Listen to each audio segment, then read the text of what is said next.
Yo, you see this new clip? Yo, check it out. The whole full clipped everyone. Oh my god, bro. That's That's crazy. me. I full clipped everyone. That's crazy. Yo, you guys, Shelly got a crazy damage buff. Let's hop on right now. Yo, really? Really? Alright, let's check it out.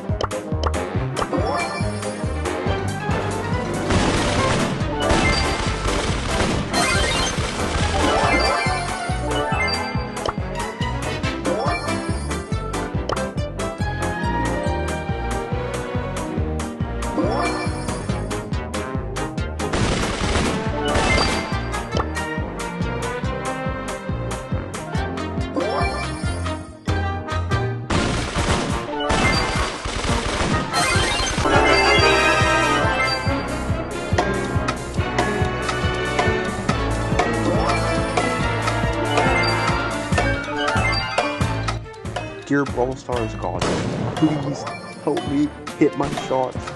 It is I, the Brawl Stars God. I shall now bestow upon you the knowledge to hit your shots.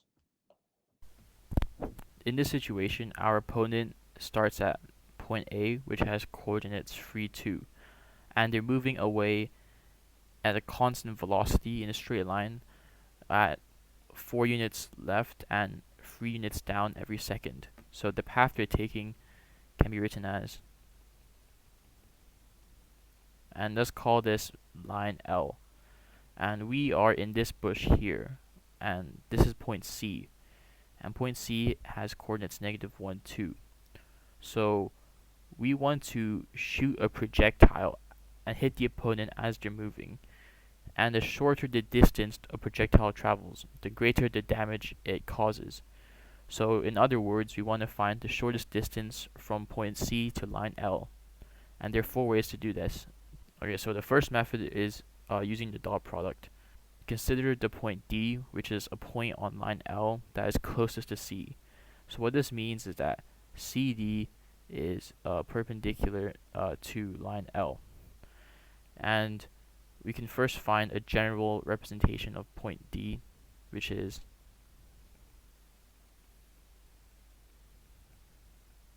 because D is just some point on L. So then CD, since CD and line L are perpendicular, that means that CD dot product, the direction of L, should be 0. Because we have this thing, and when cosine is 90, they're perpendicular, so this is 0, so it means the dot product is also 0.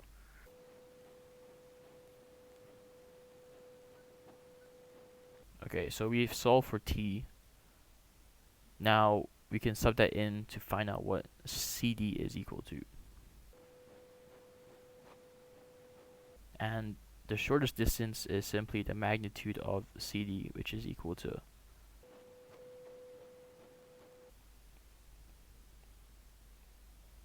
okay, so the second method is to find the distance generally from any point D on line L to the hiding spot C.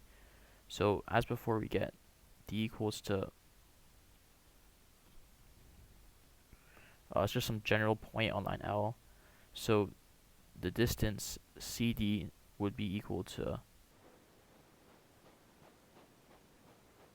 so we have a representation of the distance from any point on L to C, and we just want to minimize this value here. And this is just like minimizing a quadratic. We can try completing the square. Okay, so we see that the minimum value of this thing here happens when t equals to 16 over 25, and that gives us, okay, so the shortest distance is 12 over 5, and that is the same as the other one. Cool. So our third method for calculating the shortest distance between point C and line L is with the Pythagorean theorem. So we're going to do the same thing as we did in the first method, where we have point D, which is on line L, and point D is such that CD is perpendicular to the line. Therefore, we have triangle ACD, which is a right triangle. we have AD squared, the magnitude of AD squared plus the magnitude of DC squared is equal to AC squared. So by flipping this around and rearranging, we can get the magnitude of CD as the square root of the magnitude of AC squared minus the magnitude of AD squared. So first of all, we can calculate AC, the vector AC, by simply doing point C minus point A, which gives us negative 4, 0. And we can do the same thing for vector AD by doing point D minus point A, since we know that point D is on the line, and substituting in our point from above from here and subtracting negative 3 and negative 2 from the x and y coordinates respectively gives us the vector negative 4t, negative 3t. So by now doing the dot product between AC and AD, which gives us the magnitude of AC times by the magnitude of AD times by cosine theta. However, we know that cosine theta is simply the magnitude of AD over the magnitude of AC. So we can simplify the right-hand side of our equation by eliminating AC. So we get AC dot AD is equal to the magnitude of AD squared. So by substituting in our values for AC, we get negative 4 times by negative 4t plus 0 times by negative 3t. So that is 16t on the left-hand side. And on the right-hand side, if we know that negative 4t squared plus negative 3t squared, since 3, 4, 5 are the sides of a right-hand triangle, then we know that the answer is 5t. So we have AD squared is 5t squared. So therefore, by simplifying it, we get t is equal to 16 over 25. Now remember, we substituted in 5t for AD. So therefore, by taking our value for t and multiplying it by 5, it gives us 16 over 5 as our value for AD, or 3.2. The magnitude of AD is 3.2. And secondly, we know that the magnitude of AC is simply 4 squared plus 0 squared square root, so just 4. So therefore, we can set up the equation. The magnitude of CD is equal to the magnitude of AC squared minus the magnitude of AD squared, and substituting in 4 and 3.2 respectively gives us the square root of 5.76, or 2.5, or 12 over 5. Now for our fourth method is we can use the cross product. So let's say on line L we have point B such that we can draw line segment CB such that it's vertical. This means that B shares the same x coordinate as point C.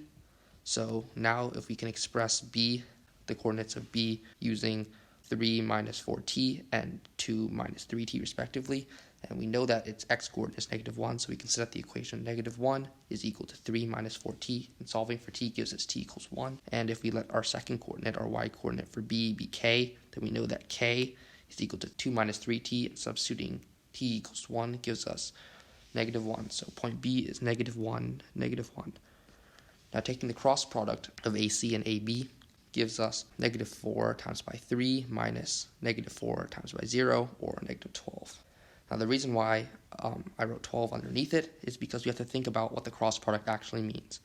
So remember, the cross product actually is the area of the parallelogram that would be created from the sides of vector AC and AB. So remember, areas cannot be negative, so that means the magnitude of the area is 12.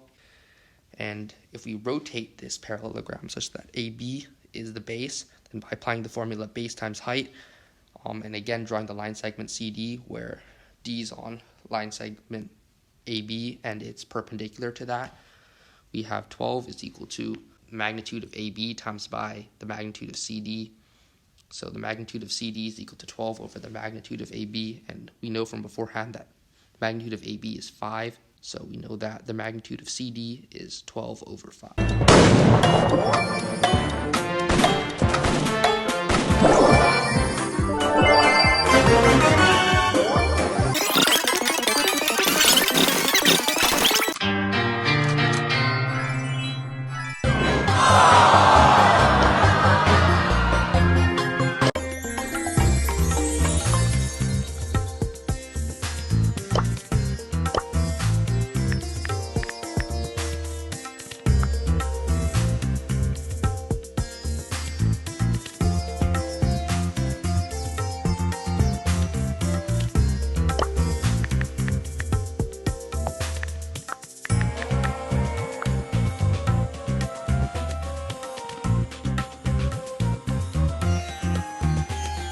Rolling. Wait, guys. How do you sync it? How do you sync it? Do we just count backwards? Yeah. Alright, wait. 3. Oh, count 5 seconds. Alright. 3, 2, 1, go.